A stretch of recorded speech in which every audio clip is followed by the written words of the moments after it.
ఈ నెల 10న ప్రధాని మోడీ తెలంగాణకు వస్తున్నారని ఎంపీ ధర్మపురి అరవింద్ తెలిపారు.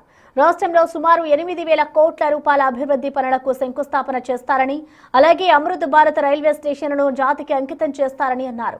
ఈ భారీ బహిరంగ సభకు 3 నుంచి 5 లక్షల మంది హాజరవుతారని, 2028 నాటికి తెలంగాణలో బీజేపీ అధికారంలోకి రావడానికి ఈ సభే నాంది పలుకుతుందని ధర్మపురి అరవింద్ ధీమా వ్యక్తం చేశారు. ఫస్ట్ మోదీ గారు డైరెక్ట్ గా తెలంగాణకి రావడం, అందులో కూడా పరేడ్ గ్రౌండ్ లో తెలంగాణ క్యాపిటల్, అందులో కూడా అతిపెద్ద సభా ప్రాంగణం పరేడ్ గ్రౌండ్ లో 3 లక్షలు 4 లక్షల మధ్యలో ప్రజల్ని ఉద్దేశించారు. సో ఇది అపోజిషన్ పార్టీలలో ఒక హాట్ చర్చగా తయారైంది.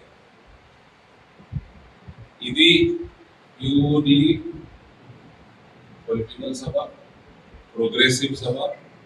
ఆయన తెలంగాణకి రావటం, అభివృద్ధి కార్యక్రమాలకి ఇనాగరేషన్ మరియు ఫౌండేషన్ స్టోన్స్ వేయడానికి రావడం జరుగుతుంది. ఆ తర్వాత సభ అన్నది భారతీయ జనతా పార్టీ సభ.